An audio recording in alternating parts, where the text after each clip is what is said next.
Assalomu alaykum. Bugungi darsimizni boshlaymiz. Bundan oldingi darsda biznes portfolio va ad account nimaligini va praktika qismida ular qanday ochilishi, qanaqa nastroyka qilinishi hammasini ko'rib chiqqan edik. Bugungi darsda xudo xohlasa ad accountni o'ziga alohida to'xtalamiz. Uni ichki strukturasi qanaqa bo'lgan, campaign nima, ad set nima, ads nima o'shalarni alohida ko'rib chiqamiz va har bitta reklamli maqsadlarga bitta to'xtalib to'liqligicha bilib olamiz. Darsimizni har doimgidek ikki qismga bo'lamiz. Birinchisi nazariy bo'lsa, ikkinchisi to'liqligicha praktika. Nazariy qismda har bitta knopka qanaqa ishlashi, qanaqa strukturada bo'lishi, ketma-ketligi, maqsadi nimaligi haqida gaplashsak, praktika qismida esa xuddi shu narsalarni praktika qilib ko'rib chiqamiz. Har doimgidek darsimizni nazariy qismdan boshlaymiz. Ad account ichida bitta reklamani noldan publish qilguncha 3 ta papkani nastroyka qilishimiz kerak. Ya'ni hozir ad accountni strukturasini ko'rib chiqamiz. Bu ad account ichidagi strukturani birinchisi campaign hisoblanadi. Campaignning ichida ad set bor, ad set ichida ads bor. Hammasi bir-biriga kirib ketgan va campaign nima? Campaignda siz reklamani maqsadini tanlaysiz. Ya'ni siz nima qilmoqchisiz? Instagramingizga подписчик olib kelmoqchimisiz yoki bo'lmasam prosta prosmotrga yoqmoqchimisiz yo bo'lmasam lead olmoqchimisiz yo o'zingizning saytingiz bor, unga trafik, ya'ni klientlar oqimini tashkil qilmoqchimisiz? O'shani, ya'ni siz o'zingizning reklamli maqsadingizni tanlaysiz. Reklamani turlari bo'yicha, ya'ni maqsadlar bo'yicha sal keyinroq gaplashamiz. Hozir o'sha strukturalarni ko'rib chiqamiz. Kampayndan o'zingizga kerakli reklamli maqsadni tanlab bo'lganingizdan keyin uni adset bo'limida to'liq nastroyka qilib chiqasiz. Ya'ni u reklamani qayoqqa ko'rsatish kerak? Toshkentgami, yo bo'lmasam boshqa davlatgami, yo bo'lmasam O'zbekistonning o'zigami, qaysi placelarda, ya'ni Facebook, Instagram, yo bo'lmasam WhatsApp va shunga o'xshash meta kompaniyasi bilan hamkorligi bor boshqa applardami, o'shalarni tanlab chiqasiz. Va u yoqdan, ya'ni adset punktidan o'zingizning kunlik budjetingizni ham tanlab olasiz. Siz birinchi bo'lib kampayndan o'zingizning reklamli maqsadingizni tanladingiz. Adsetdan o'sha reklamli maqsadingiz budjetini, lokatsiyasini va qayoqqa chiqishini tanladingiz, nastroyka qildingiz va adsetda yana bitta narsa esimdan chiqib qolibdi. U yoqda intereslarni, ya'ni aynan qaysi auditoriyaga reklama qilishingizni o'sha yoqda tanlab o'zingiz to'g'rilab chiqsangiz bo'ladi. Yo bo'lmasam hozir Facebook ham o'zini Ads Manager'ga AI qo'shgan. AI orqali reklama berib yuborsangiz bo'ladi. Kampayndan maqsad tanladingiz, adsetdan uni nastroyka qildingiz va adsda kreativ bilan ishlaysiz. Video joylamoqchimisiz, yo bo'lmasam rasm bo'yicha reklama qilmoqchimisiz? Rasm joylaysiz va rasmdan pastidagi tekstlarni qo'yib chiqasiz. Ya'ni adsda yo video, yo bo'lmasam rasm ko'rinishida reklama bersangiz bo'ladi. Umumiy olganda campaign, adset va ads 3 ta papka bo'ladi. Siz boshida maqsad tanlaysiz, nastroyka qilasiz va kreativni joylaysiz. Shu bilan reklamangiz publish bo'lib, o'sha Instagramga yo bo'lmasam o'zingiz tanlagan Facebook'gami, WhatsApp'gami chiqadi. Bu ad account ichidagi o'sha noldan reklamani publish qilgungacha bo'lgan 3 ta papkani nastroyka qismi. To'g'ri, nazariy qismda ozgina qiyinroq va chalkash. Endi xuddi shu narsani praktikada ko'rib chiqamiz va har bittasini alohida ko'rsatib, yana men sizga tushuntirib beraman. Va oxirida o'sha kampayndan to'liqligicha nechta reklamli maqsadlar bor va ular har bittasi nimaga xizmat qiladi, o'shalarni ham ko'rib chiqamiz. Xo'p, nazariy qismda gaplashgan narsalarimizni praktikada ko'rish uchun o'sha har doimgidek Facebookga kiramiz va Facebookdan menu bo'limidan Ads Manager'ga kiramiz, ya'ni targeting platformaga kiramiz. Bundan oldingi darsda ham takrorlagan edim, bu darsda ham takrorlayman. Har doim o'sha Ads Manager'ga kirsak, o'zimizning Facebook akkauntimizdan, ya'ni o'sha akkauntdan kiradi. Nima uchun buni takrorlayapman har darsda? Chunki o'zimda shunaqa xato bo'lgan, reklamalarni mana bu yoqdan create qilib, nastroyka qilib boraverganman-da va oxirida bilganman, что men kerakli biznes portfolioda emasman, o'zimning akkauntimda turibman. O'sha uchun har doim повтор qilyapman. Birinchi kirganingizda o'zingizning akkauntingiz ochiladi, keyin o'zingizga kerakli bo'lgan biznes portfolioga o'tishingiz kerak. Xo'p, biz o'sha ad accountni ichidagi qismlarini ko'rib chiqishimiz kerak. Buning uchun siz bilan ochgan o'sha Atmos Apartments biznes portfoliosiga kiramiz. Xo'p, biznes portfolioga kirgandan keyin mana bu yerda o'zi unaqasi turadi, qaysi biznes portfolioda turganligimiz ko'rsatadi va bu yoqda qaysi ad akkauntdaligimizni ko'rsatadi. Xo'p, endi ad account ichida nazariy qismda gaplashgan edik. 3 ta papka bor. O'sha campaign ichida adset, mana campaign, adset va adset ichida ads bor. Bu yoqda hozir uzun tablica qilib ko'rsatyapti. Create qilganimizdan keyin ichma-ich ko'rsatadi. Mana campaign, adset va ads. Agar esingizda bo'lsa, o'sha campaigndan unaqani nima deydi, reklamning maqsadini tanlashimiz kerak. Ya'ni bu papkadan xuddi shu narsani tanlaymiz. Mana bu yerda ko'rsatgan, o'zi bizda 1, 2, 3, 4, 5, 6 ta reklamning maqsad bor va O'zbekistonda hozir asosiy bir leads ishlaydi, engagement ishlaydi, traffic ishlaydi va awareness ishlaydi. Ishlaydi deganim o'shalarga talab bor va oxirida Uzum bankni, to есть nima deydi, Uzum onlayn do'konni sharofati bilan mana bunga ham sekin-sekin talab oshyapti. Agar ko'rgan bo'lsangiz, bu sales nima? O'sha Instagramda nimadir mahsulot ko'rib qolasiz, bitta ustiga bossangiz, Uzum platformasiga avtomatik otib yuboradi. Bu xuddi shu joydan yoqiladi. Endi hozir bularga keyinchalik to'xtalamiz. Asosiy ko'radigan joyimiz bu o'sha hozir kampaniyada nima tanlanadi. Ixtiyoriy reklamning maqsadda ustiga bosamiz. Keyinchalik bilan gaplashamiz. Har bittasi nima maqsadda, qanaqa qo'llaniladi, hammasini ko'rib chiqamiz. Hozir ixtiyoriy boshladik.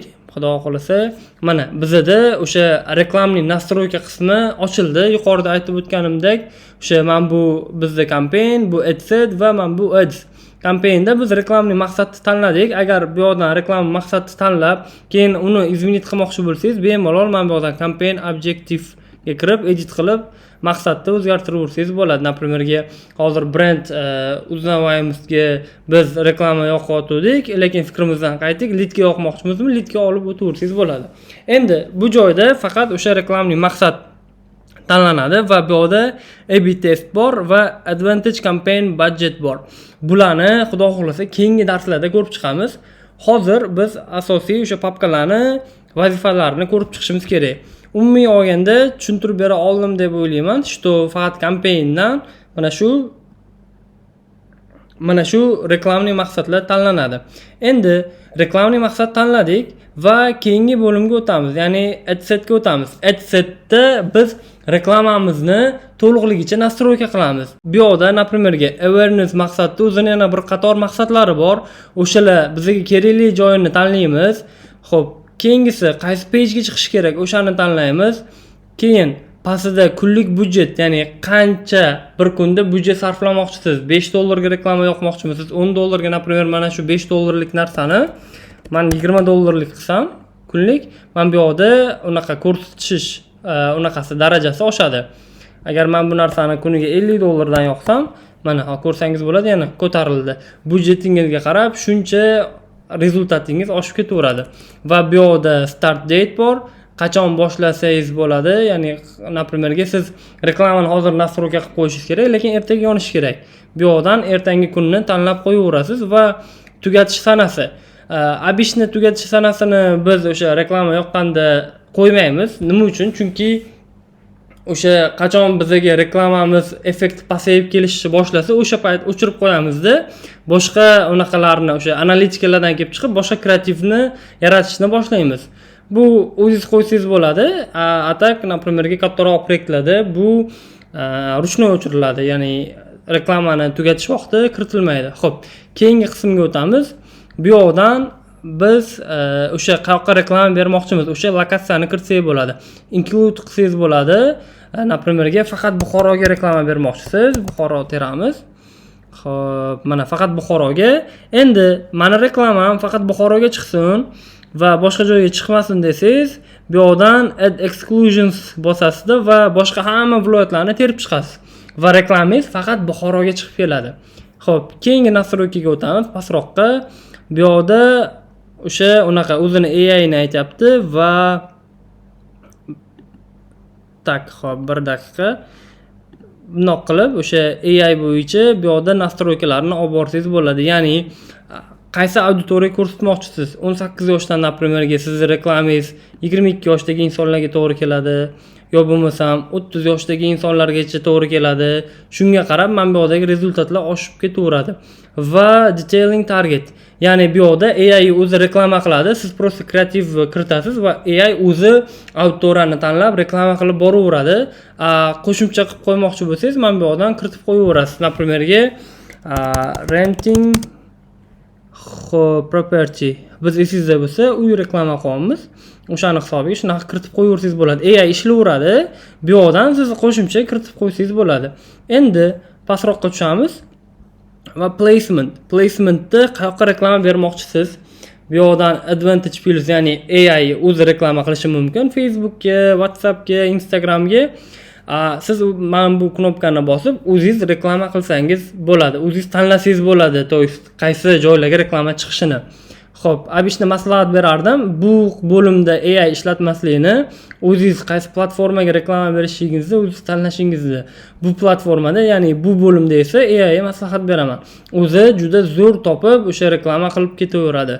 Endi bu yerdan mana naprimerga Facebook bizga kerak emas. Audience Network bu kerak emas. Buni o'zi nima degani? Bu o'sha Facebook bilan, Meta kompaniyasi bilan boshqa applar, ya'ni o'yinlar, har xil prilojenalar shartnoma tuzgan bo'lsa, o'shalarga reklama kelib chiqadi. Hech o'yin o'ynaganmisiz? Internetda yoqib o'yin o'ynab tursangiz, o'rtada reklama kelib qo'shiladi. O'sha payt agar u Facebook bilan hamkorligi bo'lsa, u Facebook reklamasini ham chiqarib beradi. Endi buni o'chirib qo'ydik, faqat Instagram o'zi qoldi. Bu yerdan ham bemalol o'zingiz nastroyka qilsangiz bo'ladi. Faqat story chiqsin desangiz, storyni tanlaysiz, boshqalarni o'chirib qo'yasiz. Xuddi shunaqa. Adsetda o'zingizni reklamangizni budjetini, qayerga reklama berish, ya'ni lokatsiyalarni, qaysi placega reklama berish, ya'ni Facebookmi, Instagrammi, o'shalarni to'liqligicha nastroyka qilib olasiz va oxirida siz kreativ bilan ishlaysiz. Xo'p, pastroqqa tushamiz. Kreativ bo'yicha, naprimerga mana bu yerdan xo'p, mana media qismidan buni delete qilamizda. Add media, mana shu joydan rasm yo bo'lmasam video yuklab, publish bosib reklama qilaversangiz bo'ladi. Nima uchun men bu nastroykalarga to'liq to'xtalmayapman? Chunki bu nastroykalarga biz har bittasiga alohida, ya'ni demoqchi bo'lganim, buni close qilib turamiz. Create bossak, xo'p, kerak emas. Hozir bulardan chiqib turamiz. Har bittasiga, naprimer, awarenessga alohida kirib, uni maqsadlarini ko'rib chiqamiz. Trafik nima xizmat qiladi, qanaqa yana yo'nalishlari bor, qanaqa nishalari bor, ularni alohida ko'ramiz. Har bitta biznes maqsadini alohida ko'rib chiqamiz. Men hozir sizga shunchaki tushuntirib bermoqchi edim. Campaign nima, campaign ichida nima ish qilinadi, adset nima, buni ichida nima ish qilinadi va ads nima, buni ichida nima ish qilinadi. O'shalarni ko'rsatib berdim. Yana bitta takrorlaymiz. Campaignda biz reklamning maqsadini tanlaymiz. Adsetda o'sha reklamning maqsadga qarab, o'sha qayoqqa reklama berishimizni, ya'ni O'zbekistondan naprimerga umuman chet elga reklama bermoqchi bo'lsangiz, o'sha lokatsiyalarni tanlashni, qayoqqa reklamangiz chiqmasligini ham tanlashni ko'rib chiqamiz. Budjet kiritasiz, kuniga qancha budjet sarflash kerak? $10 $50 $100 undan keyin unaqa bor. O'sha o'zingizni maqsadli auditoriyangiz bor. O'shani tanlab to'g'rilab olasiz. Ads qismida esa o'sha o'zingizni olgan videongizni, o'zingizni o'sha rasmingizni shu yoqqa joylashtirib reklama qilib ketaversangiz bo'ladi. Har bittasiga xudo xohlasa, naprimerga mana hozir create qilaylik, boshqatdan ko'rib chiqamiz. Naprimerga hozir asosiy O'zbekistonda leadga yoqiladi. Ya'ni uchebniy sentrlar yo bo'lmasam qanaqadir onlayn do'konlar yo bo'lmasam qanaqa usluga sotadigan joylar leadga yoqadi va o'sha lead bo'yicha reklama nastroyka qiladi.